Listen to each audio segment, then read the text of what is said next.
Hello, and welcome. This video is the second part of the explanation of how dynamos work. In the previous video, we saw how dynamos work, how to create them, and we looked at a development and implementation example. In this part, we are going to see how to modify an existing dynamo, how to update the instances created with that master dynamo so that the changes made are applied. And finally, we will look at an application example. Let's get started. If you recall the previous video, we created a dynamo to represent the analog value read by a sensor. Now we are going to assume a case where we are asked to modify its behavior to add new functionality. When the user hovers the mouse over it, an informational tooltip will be displayed. This message will automatically take the description configured in the sensor's analog tag. Once we have set this objective, before proceeding, we must ask ourselves the following questions, since, depending on the answer, we will carry out one process or another. In the first case, does the change apply to all sensors in our application? If the answer is yes, after making the change on one of the dynamos, we will update the master dynamo, which was present in the dynamo set section. After updating it, we will use the Dynamo Quick Updater to apply this change to the rest of the instances in our application. If the change does not apply to all sensors in our application, there are two possibilities. The change is only on one sensor, or the change is on several sensors. If it is about several sensors, the most practical idea will be to create a new dynamo to add that specific functionality. If the change is only on one of the sensors, there is the possibility of modifying the specific instance. This is not recommended because we will lose the traceability of the changes, and if we update the dynamos, that change may be lost. Although modifying the specific instance is a possibility, the ideal approach would be, as in the previous case, to create a new dynamo. Now that we have seen the possibilities, let's start with the example, where we will update all the dynamo instances. Before starting with the modifications, we are going to take a backup of the dynamo set so that, in case something fails, we can return to the original version. To do this, we are going to open the pick folder of our project, and we are going to select our dynamo set, which in our case is called Dynamo Sensors, with the FDS extension. We are going to copy and paste it into the backups subfolder inside the pick on folder. Once we have made the backup, we are going to start modifying the dynamo in the workspace. Here, we are going to make the changes to the first dynamo we inserted in the previous video. We will add the tooltip to the gray rectangle in the background. To do this, we access that object from the system tree. Once we have located it, we will open the Animations menu. Here, we will check the Enable Tooltip box. And then, we will open the Advanced Animations pop-up and go to the Text section. We check the Animate box, and in the data source, we select the analog tag that was linked to this dynamo, which in this case was TT1001, with the particularity that we will now access the A_desk parameter. This will display the description we configured for that tag in the PDB. Finally, we are going to adjust the number of characters to 30 and center the text.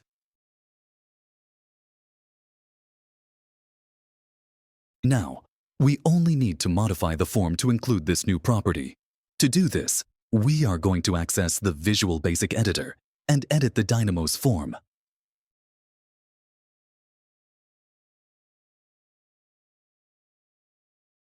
We used to perform the parameter change from the Update Visuals function.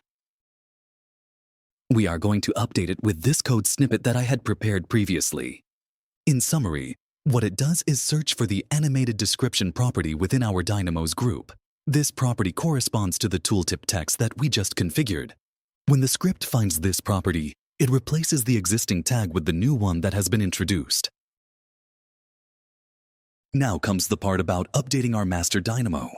If you recall from the previous video, dynamos have two properties for identification. One is the ID, and the other is the version number. As we can see, all the dynamos on this screen have the same ID and version number, even the one we just modified, as they all originate from the same Master Dynamo. To apply the changes we just made to the Master Dynamo, we are going to drag the modified Dynamo back to the Dynamo set. When doing so, the Update pop-up will open, indicating the ID of the Dynamo we are updating. Here we have two options. We can overwrite the existing Master Dynamo, or we can create a new one. In our case, since we also want to update the rest of the instances, we will use the Overwrite option. If we were in a case where the change is only for a few specific sensors, it would make more sense to choose the option to create a new Master Dynamo. And the next step we should take is to replace the corresponding instances on the screens. Returning to our case, once we have updated, we can see how the revision number has increased, going from 1 to 2. After saving this change, we are going to update the instances. To do this, in the top menu, we should go to the Tools section and open the Dynamos drop-down. Among the available options, we will select the Quick Dynamo Updater. Later, we will look at the use of the Dynamo Updater Wizard option. It is important to note that to execute the Quick Updater option, we need to leave the Dynamo set of the Dynamos to be updated open. Otherwise, upon selecting the Quick Updater, iFIX will perform an automatic search across all our Dynamo sets. When we click on the Quick Updater, a pop-up will appear where we can select whether we want to update the Dynamo instances only on the active screen or on all screens we have open. For our case, we will select only for the active screen. Next, the Dynamo Updater menu opens, where we can see which instances iFIX has detected as outdated. Or, in other words, they have the same ID as the Master Dynamo, but a different revision number. It is important here that we select the Maintain String Values checkbox, because otherwise all strings will be reset and those from the Master Dynamo will be applied. By checking the option, we manage to maintain the changes applied to the instances. After clicking on Run Update, a pop-up will appear to notify us that any individual changes we have made to the instances, such as modifying scripts or adding animations, will be lost. Next, it will ask us what the update behavior should be. We have three options. With the first option, it ignores all the tags we had configured on the screen, resets them, and sets the ones that were originally configured in the Master Dynamo. For our case, for example, for the instance representing the pressure sensor P3002, what would happen is that it would lose the linkage with all those tags and would start using those of the T1001 sensor, which is the one the Master Dynamo uses. With the second option, all the tag linkages for each instance are maintained. They are not overwritten with those of the Master Dynamo. For our case, continuing with the example of the P3002 sensor, all tag linkages would be maintained, and we would continue to display the data for that sensor. With the third option, simply nothing would be updated. We will select the second option, as we are interested in maintaining the tag linkages. This way, we won't have to reassign each instance to its sensor. Once we have performed the update process, we can observe how all instances have now maintained the ID, but increased their revision number to 2, just as we had in our Master Dynamo. If we look at one of the tags present in the animations, for example on the P3002 sensor, we can see how the tag linkage has been maintained and has not been overwritten with those of the TT1001 sensor. We can also observe how the new tooltip animation has been incorporated. But here we are going to see one of the limitations that exist in the update process. Since this tooltip animation was not originally incorporated into this instance, during the update process, iFIX did not know which tag should correspond to this instance, and therefore left the tag that was originally in the Master Dynamo, the TT1001. Fortunately, for our case, this has an easy solution. We only need to open the configuration form for each sensor and click OK. This way, we will cause the update code we had previously modified to execute, where we added the part to account for the tooltip animation. After updating the 4 dynamos, if we now try to run the workspace, we can verify that the tooltips are indeed displayed on all the dynamos. Now that we have seen the update process using the Dynamo Quick Updater, let's look at the process with the Update Wizard.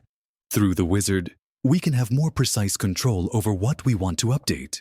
It allows us to select which dynamos we wish to update, in case our project uses different Dynamo templates.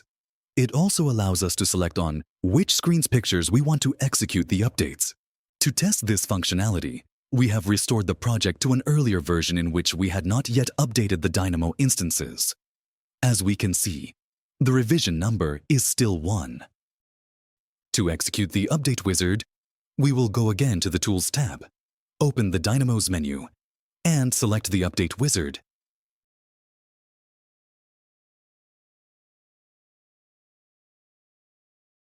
The Updater menu will automatically open, in which we must complete the 4 configuration steps before executing the command.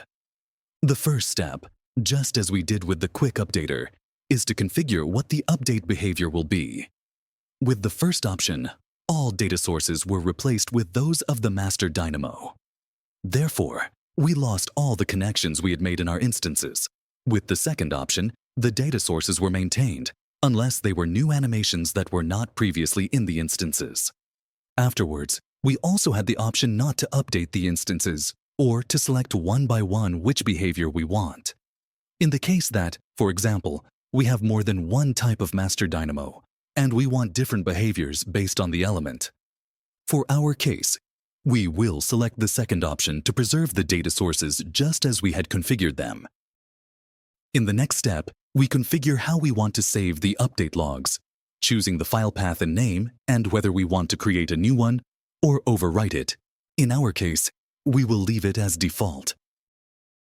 In the next step, we select which dynamos we wish to update, checking the master dynamos we want.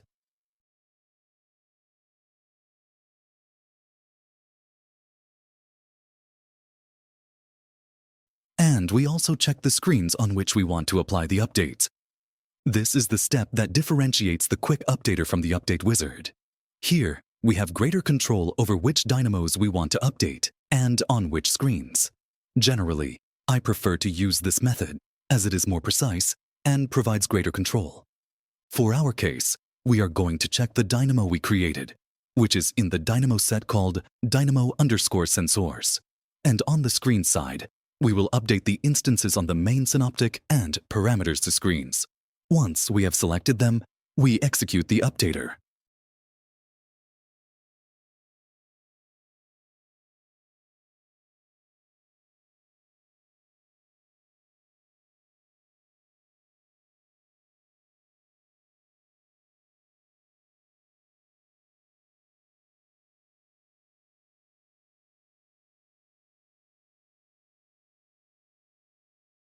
As we can see, all the dynamos on these 2 screens have been updated. As we did before, to update the Tooltips data source, we will simply execute the dynamo's configuration once. If we switch to run mode, we can see that it works correctly. And with that, we've come to the end. I hope you found it useful. Leaving a like and subscribing is the best way to support the channel, and it truly means a lot. Thanks for your time, and I'll see you in the next one.